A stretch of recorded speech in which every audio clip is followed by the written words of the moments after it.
my talk with you today, as I only have 5 minutes or so to do so. The topic is the crisis in Black education.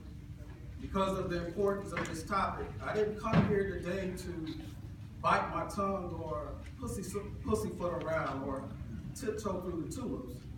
No, I came here today to talk about the crisis in Black education. As old school preachers often say when highlighting a particular point of emphasis in their sermon, you don't hear me. I said I came here today the crisis in Black education. I am Charles Moore, the Assistant Director at the Cleveland VA Regional Office. I will address 3 small pieces of this very massive topic. The first being economic impact, the second being school budget spending, and the third being college admission testing. Let me get right into my first discussion point, economic impact. Now, some of you in the audience may feel that today's topic is a tad bit hyperbolic. That is an overreaction to Black folks' actual plight in this great nation, particularly since we just spent the last 8 years with a Black president. But let me offer to you some recent data from the annual Urban League State of Black America that reveals every state recorded an achievement gap in terms of academic outcomes, whether 3rd grade, 8th grade, or high school for Black students. And in comparison of reading and math proficiency, including graduation rates, it was found that in states where there are larger academic disparities between Black and white students, the data underscored that those who are better off economically also scored substantially higher academically. So we know economics plays a role in educational outcomes in students for a number of reasons, including nutrition and access to tools and programs that help build and facilitate the educational process. And by the way, in many of those low-income areas, we have teachers that don't assign homework. If y'all be good, y'all won't get any homework today. So the reward for good behavior is, as Carter G. Woodson would say, the miseducation of the Negro.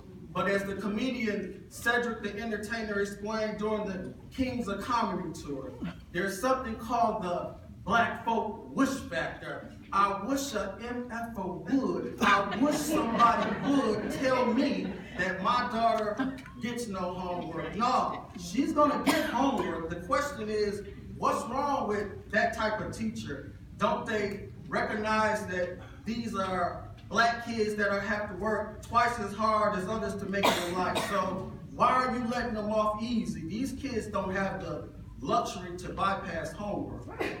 You mean to tell me our kids go to school with some of the worst academic profiles in America, but those kids don't have homework? No, you got to be kidding me. If your child comes home without homework, it's your responsibility as a parent to ensure that they have adequate homework, despite the teacher's irresponsibility.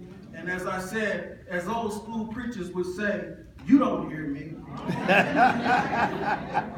Let me roll right into my second discussion point, school budget spending.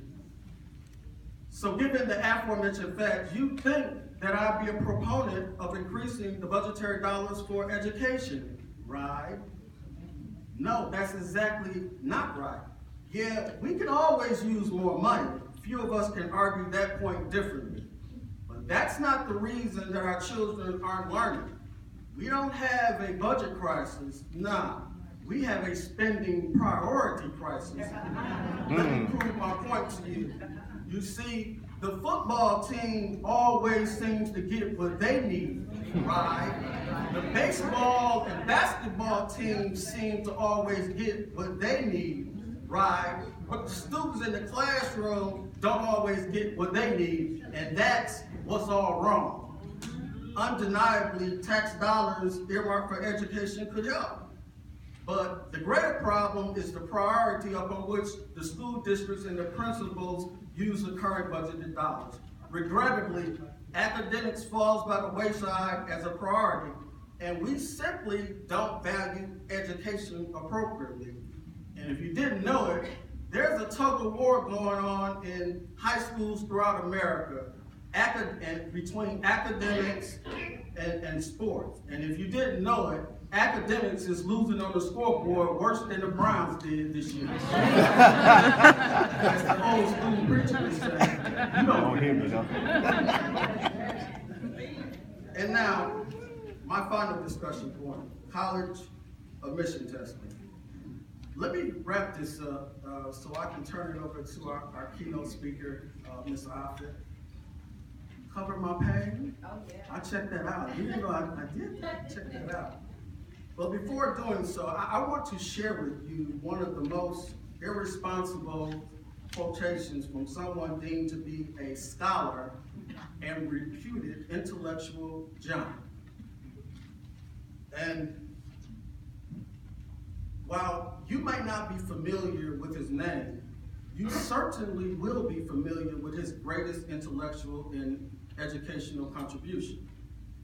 It was Carl Brigham, in his famed book, A Study of American Intelligence, who said, and I quote, "The tests have proven beyond any scientific doubt that, like the American Negroes, the Italians and the Jews are genetically ineducable.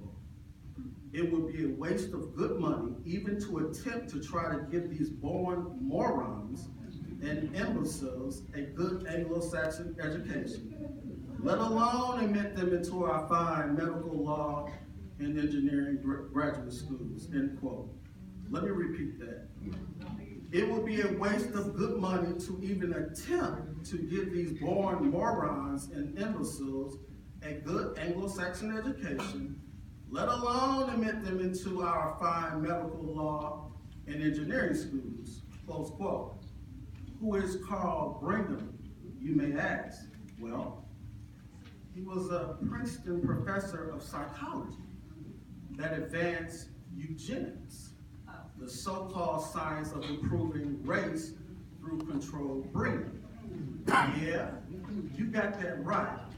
He was on some Hitler foolishness. But more importantly, Brigham created the Scholastic Assessment Test, more commonly known as the SAT. So perhaps now your child's struggle on the SAT is more understandable given Brigham's outrageous and irresponsible viewpoints. And steeply,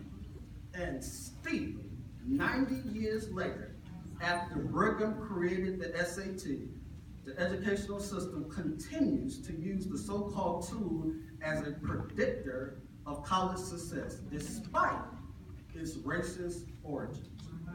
In closing, I'll say, I was one of those kids, just like many of you, who didn't fare too well on the SAT. But obviously, the test isn't a good predictor of success after all, as I and countless other African Americans have gone on to graduate from some of those fine law, medical, and engineering schools mentioned by Brigham, and doing so with honors. Wow. And on that note, I'll close my talk with you today with the note, as the old preacher would say,